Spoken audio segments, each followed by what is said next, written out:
Hello, everyone, and welcome to Gibson's Bookstore events. My name is Ryan. I am often known as the Gibson's Queen of Scream. This is my coworker, Kate, another big fan of Victorian Psycho.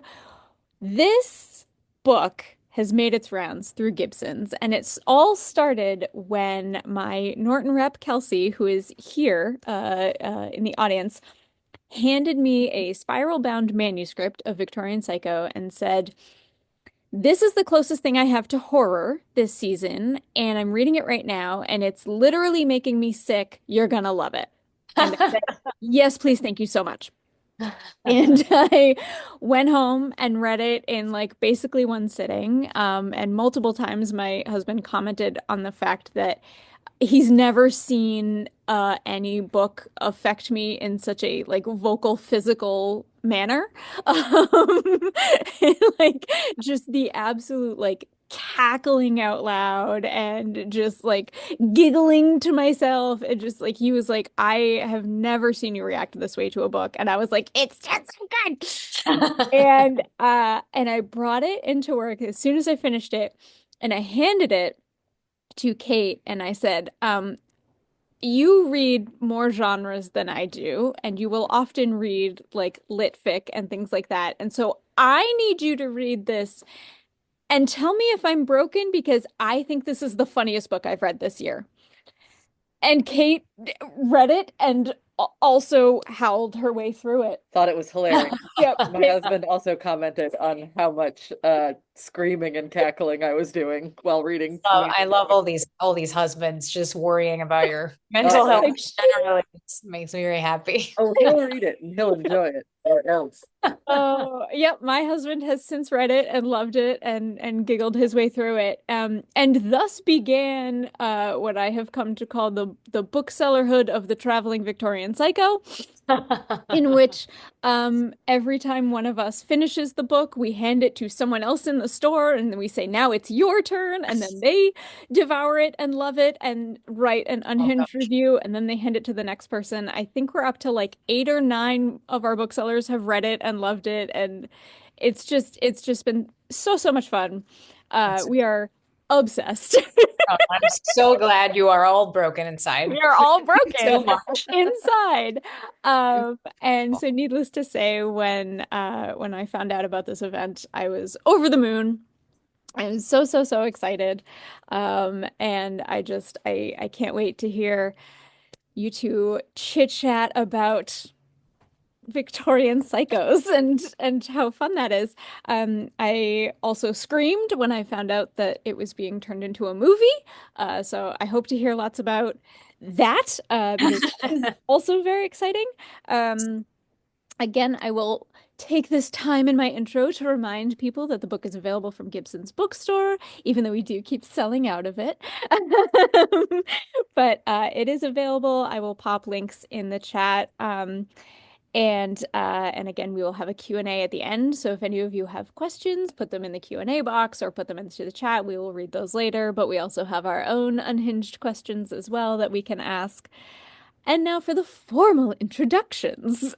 Antonia Angress is the author of Sirens and Muses. She was born in Los Angeles and raised in San Jose, Costa Rica. She's a graduate of Brown University and the University of Minnesota MFA program, where she was a Winifred Fiction Fellow. Coincidence? And a College of Liberal Arts Fellow. She currently lives in Minneapolis with her husband, the artist Connor McManus. Virginia Feito was raised in Madrid and Paris, studied English and drama at Queen Mary University of London and advertising at Miami Ad School. She writes regularly for Vanity Fair Spain and is the author of the acclaimed Mrs. March and now Victorian Psycho. So without further ado, please join me in welcoming Antonia Angress and Virginia Feito. Thank you so much. Yay! Thank Thank you. Um, this was such a fun, delicious read. Oh.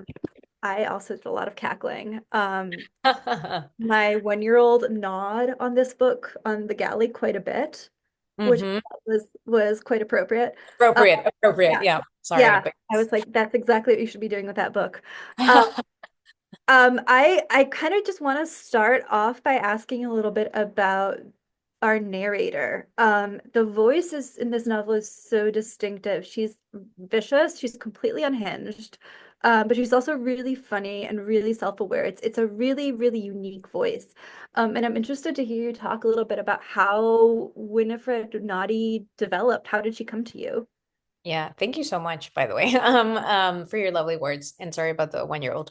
But yeah, the voice was the first thing that came to me in the whole thing. I mean, I think I had just sort of sold the Mrs. March rights to Live Red, and I was kind of thinking about what to do next. This was way back in the like during the pandemic.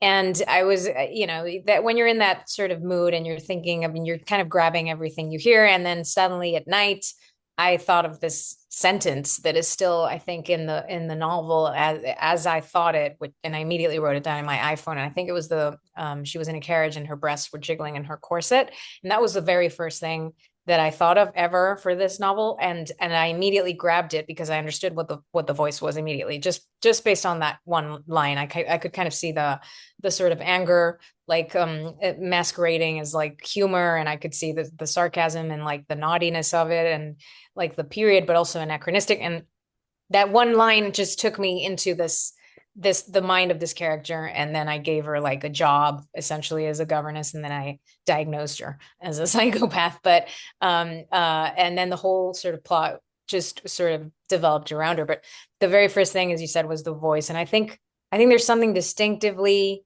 Phoebe Waller-Bridge about it.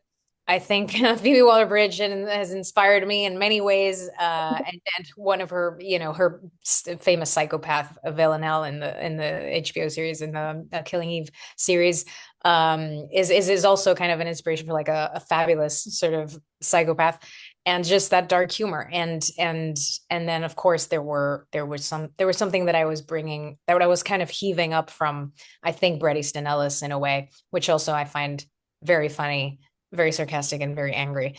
And so Mhm. that's how kind of the voice was formed. And then later on, like after that, I just kind of placed her in the Victorian era, and that brought like a whole other sort of Yeah, uh, so I wanted to ask you about that.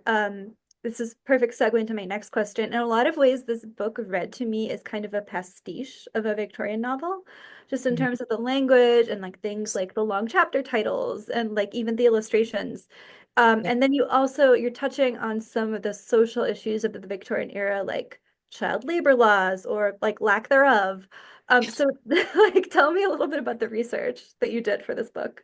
Yeah, I went a little insane with the research. I had to like stop with the research because it got to a point where I was like triple checking every single sentence, and like the etymology of it all, and then like the historical accuracy of it all. And it got to a point where it was like, listen, let's just write freely for a second. And then if you want to like break some rules, we will figure it out later. But I got so into the research, and I was pulling cases, like just cases. I was reading about cases of absolute violence and misogyny. It was like so ridiculous that it was just making me laugh a lot.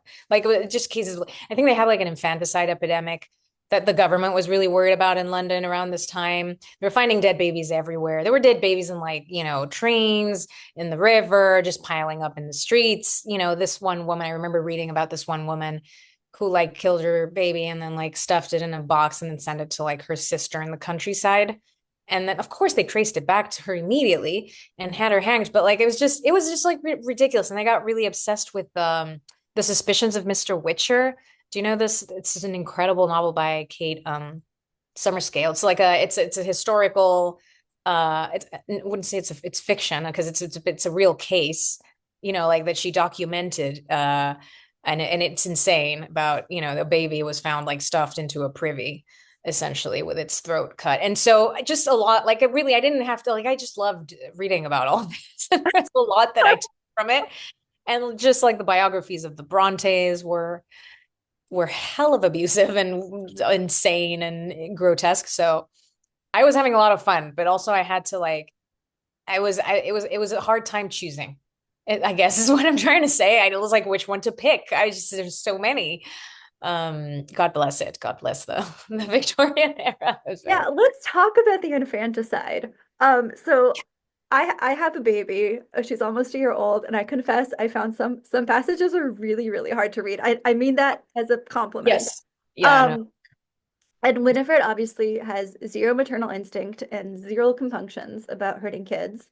But interestingly to me, the other mother characters in this book are not particularly maternal either. Like at one point, Winifred kills a baby and then she kidnaps a different baby to replace it. And the baby's mother literally doesn't notice that it's a Right. different I baby. mean, yeah, that's insane. I mean, yeah, you can see where their satire kind of kicks in, right? But and That's so funny. yeah, Um, I mean, that was definitely a sort of wink at the, how in this era, supposedly mothers just did not care for their babies whatsoever. They were all like relegated to nurses and governesses to the point where they might not even recognize their own baby, right? I mean, yeah. it's a joke and it's absurd and it's a satire playing with these conventions of the time. But you could also wonder whether, Winifred is just fantasizing a lot about, stuff she's telling us she's doing. But there is a point in the novel when she kind of turns to the reader and tells us she's been lying to us about something. She's like, "Oh, you're so gullible. You believed, everything I said." So she might be lying about more things. But yes, that was kind of a yeah, that was a that was a fun joke. But I'm sorry about all the baby murder and violence. I did write that scene. I was on a plane and there was this kid who was Oh, being a very screaming difficult. baby. It wasn't a screaming baby because the screaming baby, I'm not a monster. Like I would want to like rush to it and like hold it and sort of protect it. But this kid was a little older and he was just being kind of an asshole, like Oh just yeah. just Yeah, I being know. like he was old enough to know that it wasn't okay and he knew better and he just refused and he was being kind of like whining angrily, not like scared or anything. So I kind of channeled that into the novel and this very pretentious fat baby that she wants to hurt. I had to get into character and I Yeah, wouldn't want no, for to sure. hurt a I baby. I'm about to take my daughter on a plane for the first time because I'm taking her on a work trip with me. Um, Oh, but she's so young. I mean, I so think so that's hopefully, but I'm like the idea that she might end up in someone's novel because of her behavior on a plane. I kind of love that. That seems do like it for the perfect art. for the Yes. daughter of a novelist. Like No, you but behave she's not. You so said badly. she wasn't even one. I mean, of course, babies can get. I would cry on the plane if I could, but this was a kid. This was just an asshole kid. He was too old to be, whining and screaming in this way. He wasn't scared. He was just angry and sort of, and really spoiled, and he was like, he was speaking really badly to his parents, and they were trying to like, disguise it with like like, oh, we're so sorry, but it was like, oh, don't speak to your mother that way. Anyway, I will always remember that kid. And I channeled him into this baby. But babies, of course. I mean, I was trying to figure out what she would feel. Like, how could you not feel any sort of protective instinct at all towards the most vulnerable of But that humans? that's it's like so interesting that part of your research touched on like an epidemic of infanticide because obviously it happens, right? It's like Yes. people have been killing their babies for as long as babies have been born, and that's a very interesting. Yeah, Uh, women in this era, especially obviously out of wedlock, I'm right, not gonna say they had to, but like, they felt compelled to murder their children or to hand the children off to what were called baby farmers, which also features in the right. novel, who would essentially just charge the money and then just kill the babies. And yeah, this one serial killer, Amelia Dyer, I think they found like 400 or 500 like babies under her floorboards that she had essentially been taking care of and charging their mothers to their mothers who had absolutely no other option unless they were just completely ostracized and I don't know, sent to wherever, to like the workhouse to plate straw. I mean, so a lot of them thought that killing was easier. But yeah, I believe it was an MP who said something like I think like one, I forgot what the number was, but he was like 1 in every 30 women in London right now has to be a murderess for the numbers to add up because who is killing all these, like they're killing all of their babies and there's just so many babies that are dead and are being That's murdered by so their mother. fascinating. Yeah, I thought so too. Yeah. I wanted to get into that a little bit, but in the case of Winifred, she's not really yeah, she's not really a single mom who's had a child out of wedlock. She just really loves, killing babies. Yeah. Just just loves it. And yeah, started with, as most serial killer psychopaths do, kind of start with the most vulnerable, you know, uh, example, which could be animals. And then I guess she graduated to babies, and then I guess she graduated to adults at some point. Mm. I have someone in the chat is saying, and she's good at it. She is very good at it. I'm really interested in like the type of killer that she is. Mm. She's incredibly vicious and brutal. But she's not sexy, which is remarkable to me Yes, because I feel like in a lot of media these days, when we get a violent or a villainous female character, they're almost always like these sultry vixens. Like absolutely. I'm I'm thinking so about glad you brought that up because that like was something that was nagging at me as well. Yeah. yeah, so I want to ask you about that. Like I'm thinking, for example, about like Kill Bill, right? Right. Where you have a woman who's going on this murderous rampage, but she looks awesome the whole Just time. pouting. She's spattered in blood. Yeah. Her makeup looks amazing. Yep. But I found this depiction really refreshing, how Winifred is just allowed to be brutal and bloody, and there's never any sugarcoating of her Yeah. depravity. So I wanted to talk to you a little bit about that choice. Yeah, thank you. Absolutely. I was also starting to notice that, like, God damn it, like they're all the villainesses are always like so sexy and and fun. Just they dress incredibly. Like even Killing Eve, who we mentioned, is just beautiful, has incredible skin.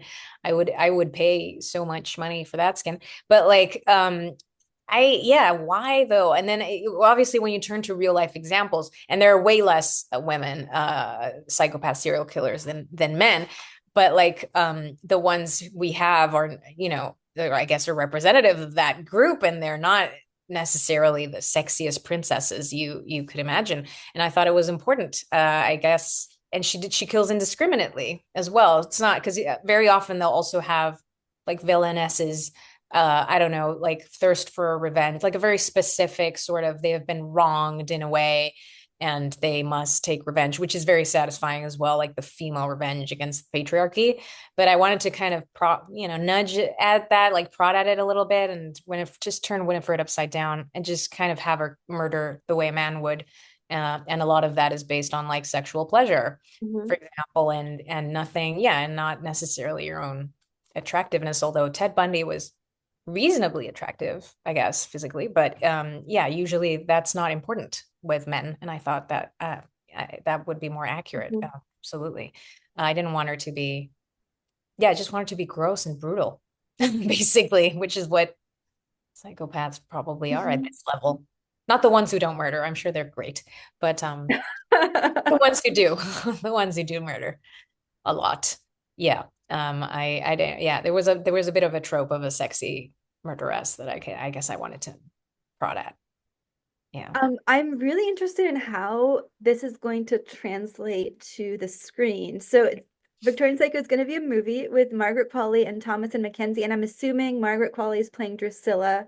No, And no, she's no. not. So So who is playing who? yeah. So Margaret Qualley is attached as Winifred. Oh, interesting. Okay, I thought Yeah. So Thompson Mackenzie would have been Winifred. Tamsin Mackenzie is attached to play Miss Lamb. So Oh, which will gotcha. be a Okay. bigger which will be a bigger part. And I know we're just discussing the sexy, beautiful murderesses, but first of all, well, it's Hollywood. Right. Second of all, don't worry. I think we're very aware of the spirit of Winifred. And I know that this is translation that we do for the screen. And then, the vision is not mine any longer, and it's not a novel, and it's a movie, and we have to translate all that language. Every visual thing has to be taken into account. But don't worry, there is no way we're gonna like, clad Margaret in like leather and have her like very sexy, like Mhm. romping through the house and kind of being like, is that I'm trying to know. Gonna Yeah, get gross and bloody, and there's gonna be like brains and guts on her face, and there might be brains and guts. I guess it's gonna depend on the budget, how far Mhm. we go with that, with all the effects. No, we might find a way to do it, to transmit it differently also, so that it feels a little maybe different from other massacre scenes we might have seen before.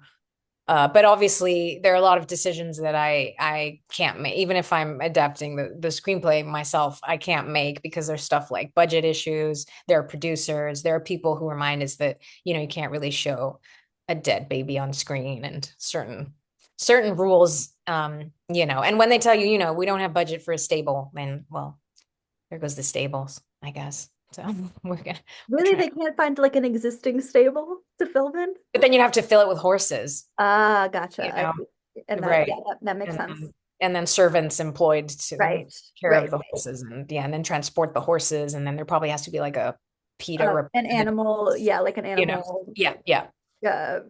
yeah, that makes sense. Listen, they're not that important stables. Let's just it's fine. It's fine. It's a great challenge I find to tell the story differently. I wouldn't want to do the same thing again. I think I'd get really like bored of it, like Mhm. after just repeating myself over and over. And I'd love to find new ways to transmit the same sort of dread, but also humor and also inappropriateness, but in a different way, in a visual way that hasn't been explored in the novel necessarily. Yeah, so could you like say a little bit more about that since you are writing the script? Could you share a little bit about how you're thinking about adapting this for a visual medium?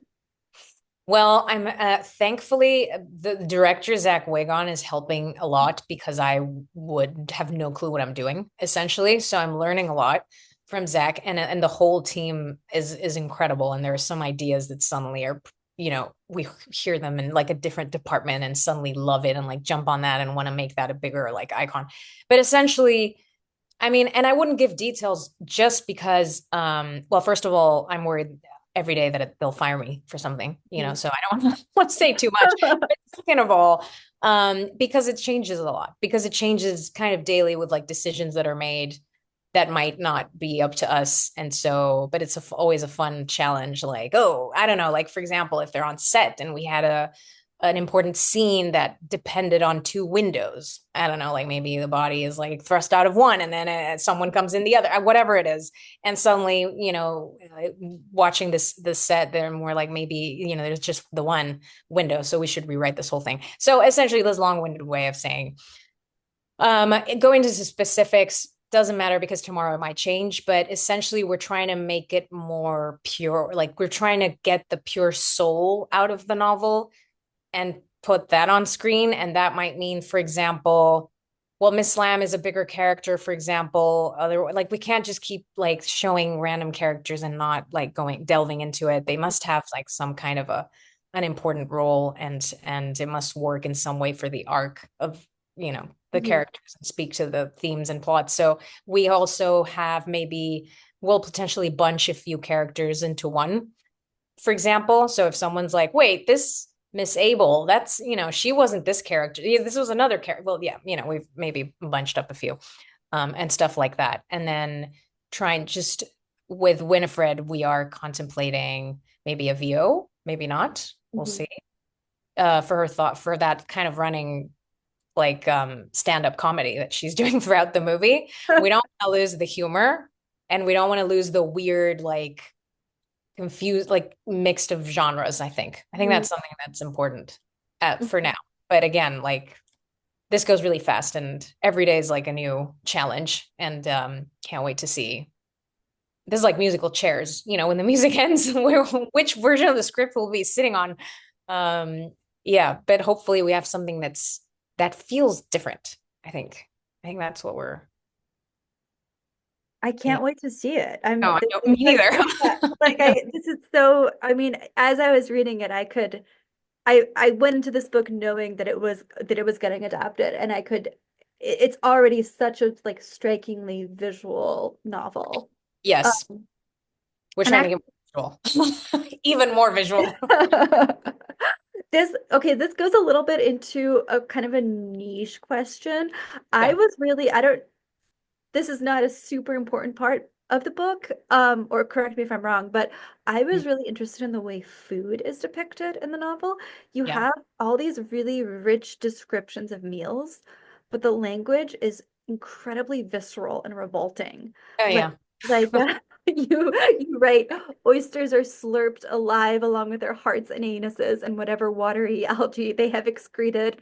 Shrimp are munched on along with the black slimy string of their feces. It's delightful, like horrifying and delightful. Um, They, I don't have an eating disorder, but I remember when I learned how gross food is, like, and I love food so much, and I love eating, and I love like fine dining, and and I love oysters, and but then I realized what oysters were and how we were essentially slurping anuses and feces of oysters, and it's just the concept is just insane. And I will keep eating them, but it's really traumatic. I think this is my shock therapy, this novel with food. Like, just is everyone okay that we eat this? Like, should we keep going? And also I'm from Spain and we have a lot of really gross food, just which is just naturally like a part, it's been normalized. And we just have like, I know my mom's always told me what did she put into my milk when I was a kid? Was it like brains, like lamb brains or something, which I know you can just buy at the supermarket here. It's very common. And she would just like smash them up and like put them into my, I don't know. Yeah, we're weird here in Spain. But like food is, I've always loved very elaborate descriptions of food. I don't know where this comes from. I don't know if it was Angela Carter. I think I remember reading her short stories at a young age, and I was impressed by how obsessively she would describe the food, as does Bret Easton Ellis in American Psycho. He does that with everything, doesn't he? Like a beautiful silk Armani tie is just so grossly, I don't know, just obsessively described that it becomes grotesque. And I think that was what I was trying to do. I think Jokes Carol Oates also describes food kind of grossly, because food is wonderful, but it's also gross. And I think that's true of a lot of things that are described in this novel. But the language to describe them, I find very satisfying and very beautiful and very poetic, and the names of the foods and everything, and the recipes, which I all took from this wonderful book from the era. Mrs. Beeton's household book of recipes, and she had etiquette and what animals were in season and what, and how you should deck the table for each occasion. And I took them all out of that book. So they're all accurate historically. And I don't know, there's something really satisfying about them, isn't there? Like, yeah. they sound beautiful, but also really, really just gross and awful. Yeah, it's Yes, almost thank you, like Kelsey. Miss Beaton. she's forcing us to like look at these things that we like normally find like enjoyable, right? These sources of pleasure, and she's Yeah, forcing us to look at yeah. her like dark, seamy underside. Yeah, I think she doesn't understand. Like, because I think she's so attracted to the grotesque and everything she notices and is attracted to. And like, for example, other people like sexually is also something we would usually not necessarily find attractive. And she loves describing like, like that person has a smile like full of flesh. And it's things like that we would maybe not necessarily describe as such to find attractive. So I don't think she understands like what we would like about food if it's not how gross it is, because that's what attracts her to it. And it's also, food is always so violent, usually, inevitably. And even even if in the most innocent cases, and you're ripping things out of the earth, you're full of dirt, and there are worms in the earth that are eating this food that then you're going to prepare, like, and that's in the least violent case. Obviously, then there are like animals and how they're prepared and how they're stuffed, and all the rest of it. So she finds that very attractive, I think. And I don't think she'd understand why we don't. Like, why would that would put us off our food? Mhm. Yeah, there's this one line, and I'm paraphrasing, but she talks about how like everything, all these different animals and all the different ways that they've been prepared, and how Yeah. like, everything and anything that could like walk or Yes. fly Oh, has been like yeah. plucked and dismembered and like boiled, Right. and yeah. Yeah. And it's in like bad taste to point that out, Mhm. because it's like people are eating, but it's like, yeah, but that's what they're eating. And that's how it was prepared. So, it's interesting juxtaposition. And I say this as a person who, I'm a carnivore, and I eat all sorts of, and I will try anything. And I've tried, like ants in Mexico, and I've tried, Likewise. just all kinds of anything like tongue and pig's head, and so I'll try anything, and I love food, but I yeah, it's a hypocrisy that I find very interesting, I Mm. guess, which I guess we need to survive, you know. And it's the same way as like the best cheese smells like shit. And it's the and why the who tasted that? Like who was the first person who was like, this smells like it's been off, like, you know, for months. I'm gonna eat this and it's gonna be great. And there's like mold on it, and it's just the best cheese. Like that's the one you want to eat. And it's like, wait, what? Why? I find it fascinating. Yeah, Oh, I think that like I think I read somewhere that there's a compound in vomit that is also present in a lot of like a lot of aged cheese.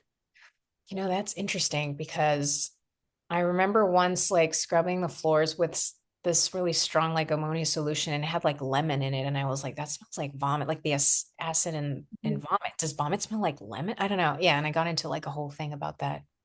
I never bought that product again. It was too confusing for me. I was like, I'm hungry, but also it smells like vomit. I don't know what to do.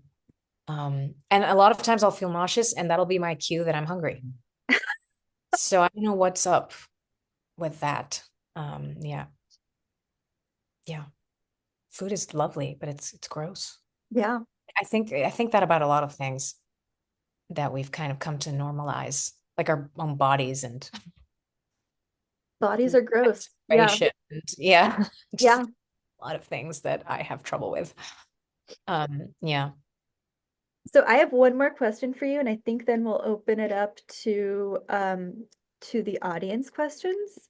Um, so this is, we've been talking about how this is just like a really fun, bloody page turner, and I think a lot of people are going to pick it up for that reason alone.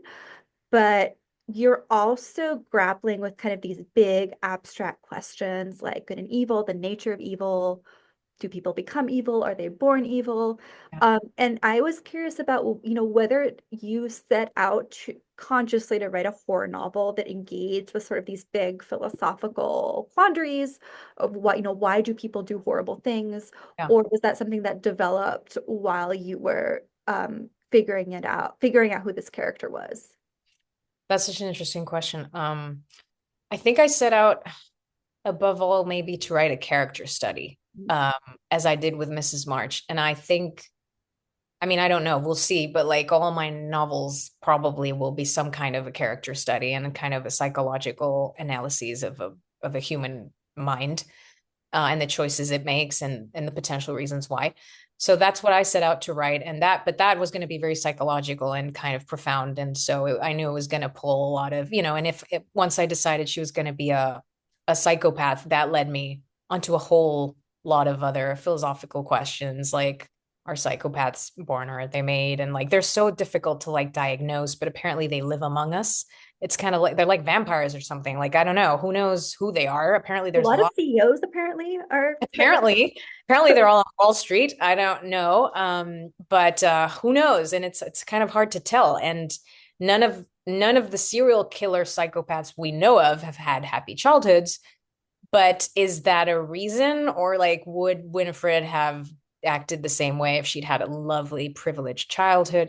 Those kinds of questions just naturally, organically kind of came up, and I couldn't avoid getting into them and wanting to propose arguments in favor or against both, because I don't really have the answers. And I don't think I should. I don't think writers should have answers. I think it should just have questions, I probably. agree with you about Yeah. that. Yeah. And Um, okay, I know I said it was my last question, but I have like one little follow-up because you mentioned how all of your novels you think are going to be character studies. Are you working on something new right now? I'm not working on anything new yet. I have like 3 or 4 finalists, and I'm waiting for one of them to seduce me. It kind of like, it's like a bachelorette sort of situation. Like I'm waiting for, who am I going to give the first impression rose to? And I'm sorry for this reference, but I love The Bachelor. I'm just waiting, it's like a contest between them. And I'm waiting for them to seduce me, I guess, and for the voice to come find me. But this is where the whole writerly, like centric whims comes in. I don't want to be like a writer who's like so superstitious that I'm like, oh, I can't start writing anything until I hear the voice, because I heard the voice with Mrs. March and with Victorian Psycho, and therefore I can never work again unless I hear the. And sometimes it's like, listen, sit your ass down Mhm. and just open a Word document and get to work, you lazy ass. Um, but we'll see. But right now, I'm busy with the 2 adaptations simultaneously. But I do have a few. in mind, but I haven't chosen one.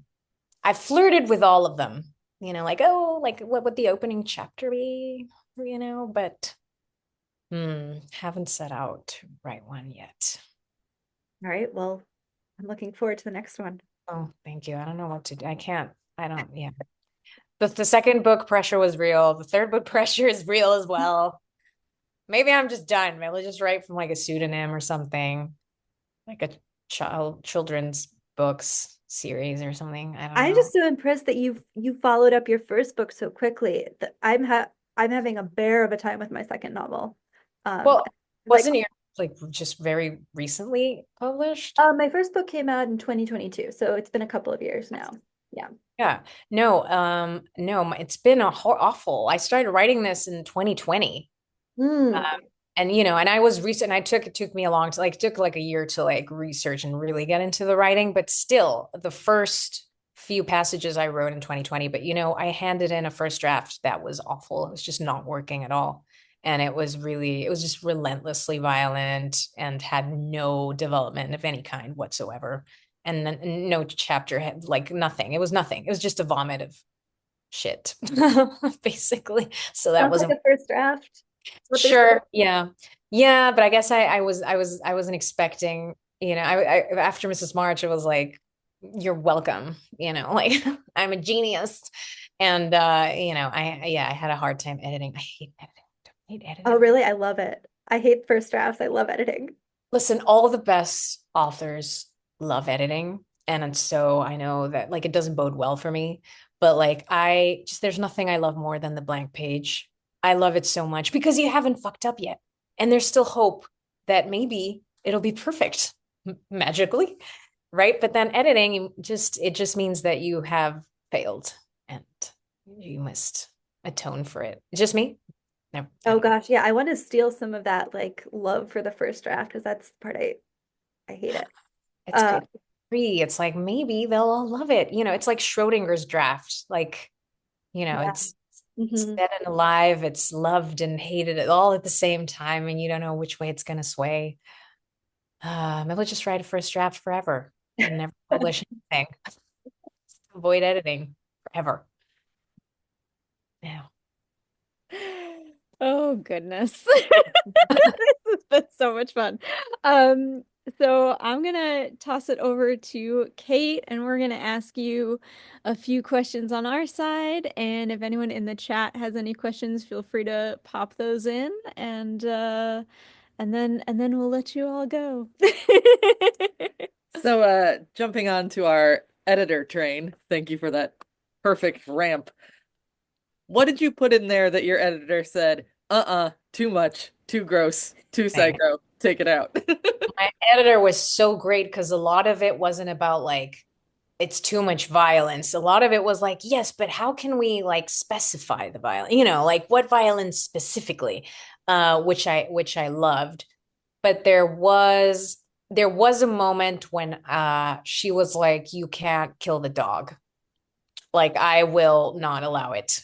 Because there was an earlier draft that had like a scene which I myself took out because it just wasn't really working, but where she essentially, it was like a chapter that opened like, weeks go by and I murder this baby and I blame it on the dog. And then they have to like execute the dog. And then like they paint a picture of the dog and they don't know where to hang the picture. Is the dog a servant? Is the dog family? Like, and it goes into that kind of like stand-up branch. And I did take it out like myself, but then like my editor came in like, thank God, like I'm not gonna allow you to kill this dog. And she would like, yeah, she would comment in the margins like, I'm just rereading this just to check that you haven't like killed the dog while I wasn't looking. That's so funny. It's like we're cool with dead babies, but can't do a dead dog. Can't do a dead dog, and that's why I love my editors and so much, and and the whole team, because yeah, I was really grateful. And then yeah, just some method of executions that were like, do you want this or maybe this other thing, but it was usually not like, oh no, like this has gone too far.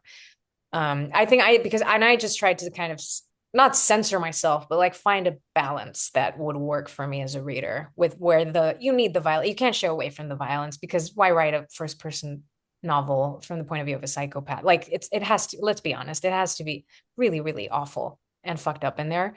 But then on the other hand, you don't want to go all like gratuitous, pornographic, you know, Ryan Murphy level, though, you know, it is working for him, to be fair, and I love everything he does, but I don't think I was ready to go there myself. So I tried to find a balance that felt right to me as a reader. But this is very subjective, and everyone has their own, you know, I'm sure a lot of people think that I went too far, and maybe someone thinks that I didn't go far enough. I don't know. I have to find that person. Yeah, we found your next book. We have a question from Kelsey in the chat. Did you gross yourself out while you were writing? How did you balance the darkness of the writing with not going absolutely insane from it? Oh yeah, I did go insane, Kelsey. I did.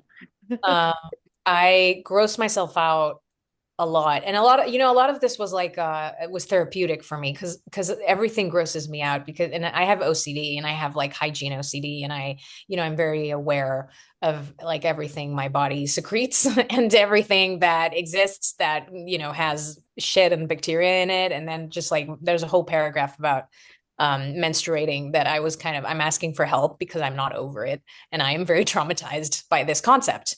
And I'm like, why does nobody else seem to feel so strongly about this as I do? So I did, you know, I did gross myself out, but it was also very, very, it was like shock therapy essentially. And I was also trying to get the reader to be like, are you with me? Like, isn't this gross? Like, why is nobody talking about this? Like, is it just me? But then also very therapeutic to write it from the point of view of someone who loves gross shit. And that was also kind of therapeutic in a way, yeah, life is gets you dirty. Isn't that great? You know, and to try to get to that character, that was a relief sometimes. But definitely grossed out. Yeah, yeah, for sure. Yeah. But tried to balance it with like pretty language. I find that really satisfying. Like, this is grossing me out, but it's so pretty. I want to keep finding the words.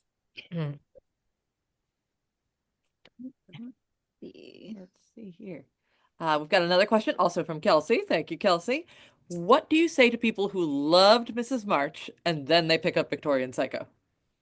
I say beware, because I know they're different. I know they have different sensibility. Well, they're like my, I guess, kids in a way. And my mom has made very clear who her favorite child is. And, you know, every time I bring up Victorian Psycho, she'll be like, Mrs. March was a work of art. And I'll just be like, okay, well, now, you know, don't be that on it. Like, please tell me how you really feel. But so I don't know. I mean, I think there are links between the two. I think there is a connective tissue that runs between the two, but obviously this one just goes really far to places where Mrs. March didn't. So I guess I'd just say you've been warned by the title, I think, and just the opening pages. I think you can see where it's kind of going to go. But I'd be wary of people who think this is going to be like a slow burn, like Agatha Christian kind of a Hitchcockian sort of psychological thriller about a governess who slowly goes crazy. Because then you can just watch The Innocents, or, you know, or just read Turn of the Screw. And I think that's what you maybe are looking for. I don't know what this is, but it's not that. So, but it's different, I think, from stuff at least I've read, and I guess I wrote what I kind of wanted to read, I think. I think we all do that now. Mm-hmm. Kelsey says, I've had to warn some booksellers about it. Yeah. That's fair. Yeah, that's fair. To be fair though, I've read way worse. Like this isn't, I mean, yeah, as a reader, and I do love darkness, and I love violence, and I don't know why, but like the books that have traumatized me are my favorite ever, pretty much. But so, and yeah, this doesn't, for me, it does not hold a candle to like Bret Easton Ellis generally, or like Chuck Palahniuk, or yeah, a lot of Otessa Moshfegh, you know, like she went way further. Let's be fair. If you had to add another gratuitous kill within this story, is there one that would just pop up in the moment? Oh, so many. And some that I deleted that I kind of missed, but it just didn't feel right. But yeah, there was a scene. there was a scene where the Reverend Winifred's stepfather tries to like seeing that he can't rid her of the dark, he can't like exorcise the darkness out of her, that he can maybe control it. And so there was a scene that I wrote originally where like some townspeople go to him when they need to get rid of like a problematic person, like a disabled child, for example. And so they would take her to the house and he would lock them up with Winifred and see if she could just, and then and then he'd like open the door like every so often, like a magician, and just see she disappeared. And the two girls were just like politely like sitting in silence in the room. And yeah, because Winifred just, that's not how she works, right? So yeah, and I feel, yeah, I miss that scene every day. But yeah, we should really publish the original manuscript. That would be interesting. No, no, I'd get canceled. Ooh, I got frightened. Perfect timing. Yeah. These were my editors, I think, from no, From beyond. There's another question in the chat. What was your favorite kill to write in the book? Favorite kill, Mr. Pounds, I think. Mr. Pounds was satisfying to anyone, I feel like, right? Not just like psychopaths. I feel like that's the one that had it coming. So, and it's still funny, and he calls her fat and she doesn't like it, and yeah, I don't know. I like that. Also blame. Yeah, exactly. Deserved it. We were talking before we opened up the webinar about a scene that made me laugh maybe a little too hard, was when she goes to throw a baby out the window and doesn't realize the window is closed and just ka-thunk. Yeah, I'm sorry, but it seemed funny, but yeah, I don't know. I'm thinking how I was talking with the director, Zach Wigon, about whether we could possibly do that on screen. And he was like, I suspect this might be a joke that works when you read it, but maybe not when you see it. But it's in there. It's in the script. I'm like, well, we're gonna try it. We're gonna throw something at a window. It's gonna look like a baby. No, yeah. Oh God, I mean, thank you for being kind of insane, like I am. Yeah.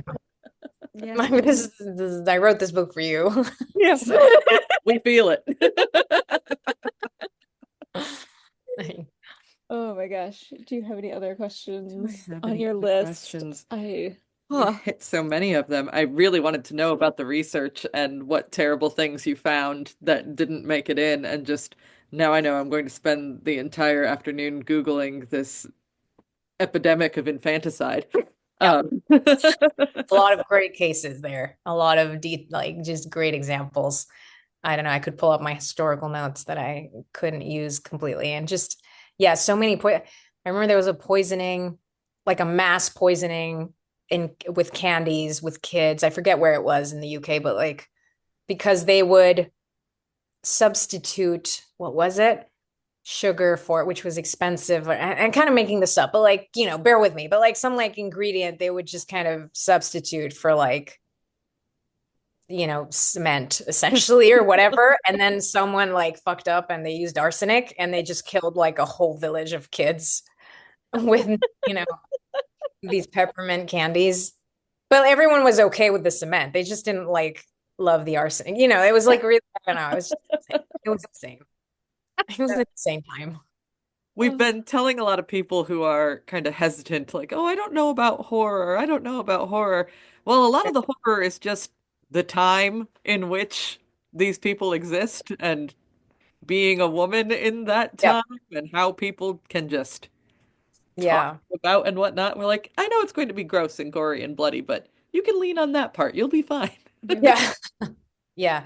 Yeah, that's right. But yeah, I get that people, but it's not, I don't know if it's a weird horror one. I think it's funny as well. And it has a lot of And and the violence gets to be very satirical and very absurd and very comical, and that can kind of take away maybe some of the more frightening parts Oh, yeah. potentially.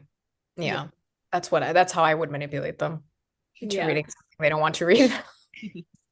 I mean, some of my favorite scenes are when Winifred has done something horrific and literally no one has noticed.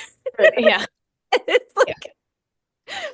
like She you're thinks all just so well. like involved in your own lives. You're not noticing like she's Your just own child has changed radically. Has a new nose. Has a different nose that it wasn't there before. Yeah, I like a mole that, yeah, she tries to scrape off. My God. And I think I'm realizing now that was probably something I got off like a Friends episode. Chandler and Joey lose like Ross's kid on a bus. Yeah. And they go and find like lost, I don't know, there's like a lost baby like central, and they just grab a random baby and he's like, did he have a mole? Do you remember if he had a mole? Is it him? And then Chandler's like, okay, the mole came off. It's like I just scratched it. It's ridiculous. It's really funny. Oh my goodness. Yeah. We are just about at the end, so I will once again encourage folks who haven't yet purchased Victorian Psycho to please do so. I will pop the link in the chat again. We have two full shelves on our staff picks display that is just Victorian Psycho reviews. Are people like starting to get upset that that's all they Not yet. Like I don't People like are it. leaning into it. They're loving it. They have a lot of questions. But they do. But For it's my therapist. like Yeah. everyone expected my review of it because I'm the horror reader, but I don't think anybody expected like our manager John's review because he's like, the stuffy like history guy, and he loved it. Like, There's a lot of history in it. Yeah. Right? Yeah. It totally like spans all of our booksellers, which is so fun. I'm so happy to hear that. So glad Yeah. I manipulated everybody into Oh, it is writing this book. we just love it. And Antonia was like, I don't know why I was at. I was like, I'm sorry. No, this is so How much romantic. fun. Yeah, I had a great time with it. I might pick up some more horror now. Yeah. Yeah, what do you recommend? What should I go with next? Oh, that's such a great question.